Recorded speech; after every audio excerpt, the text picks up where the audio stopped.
présence de Dieu, ta vie se transforme en source d'eau. Bien aimé, si ta vie ne s'est pas encore transformée en source d'eau, c'est que tu n'es pas arrivé dans la présence de Dieu. Et c'est ce que je voulais vous donner comme message aujourd'hui, jeunesse. Ta vie doit changer. Tu es une jeunesse différente. Refuse d'être un jeune qui est comme les autres. Refuse de ressembler aux autres. Refuse ça. Tu n'es pas les autres. Tu es une créature de Dieu. Tu es un prince de Dieu.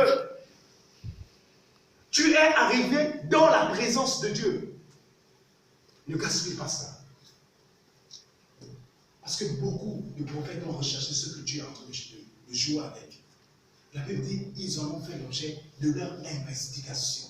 Ça veut dire que ce n'est pas qu'ils en ont fait seulement une simple recherche, non. Lorsqu'on s'investit dans quelque chose, on creuse, on fouille de partout, investigation. Police scientifique, qui a suivi ça? Okay. Vous êtes des jeunes. Amen. Alléluia. Amen. Jésus veut vous faire comprendre aujourd'hui que vous êtes sa première des yeux. Vous êtes une perle de prix. Ne gaspillez pas, vous les filles, ne gaspillez pas votre virginité. Je suis très clair, on n'est pas dans l'amusement. Je vous parle clairement aujourd'hui. Ne gaspillez pas ça. Préservez-vous. Vous garçons, arrêtez de jouer dans la douche. Ne faites pas ça. Celui qui fait ça, il me voit après, on va prier. Je suis clair, parce que vous allez détruire la présence de Dieu en vous. Ce n'est pas un jeu. Attendez le mariage. Parce que la présence de Dieu est en vous. Ce que je vous dis aujourd'hui, d'abord, vous pouvez prendre ça comme de la rigolade. Vous pouvez prendre ça comme du jeu.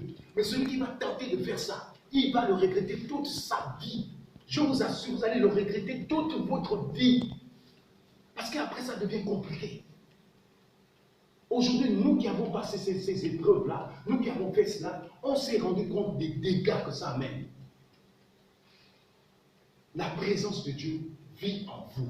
La Bible déclare dans les 1 Corinthiens, dans les Corinthiens, qu'est-ce que la Bible dit? Vous êtes le temple du Saint-Esprit. Amen. Ça veut dire que quoi? Vous savez ce que c'est être le temple de Dieu? Vous êtes le temple du Saint-Esprit. Donc le temple physique n'est plus important pour Dieu. C'est vous qui êtes important. Vous êtes un temple pour Dieu. La présence de Dieu demeure en vous. Ne l'éteignez pas. Ne jouez pas avec la présence de Dieu.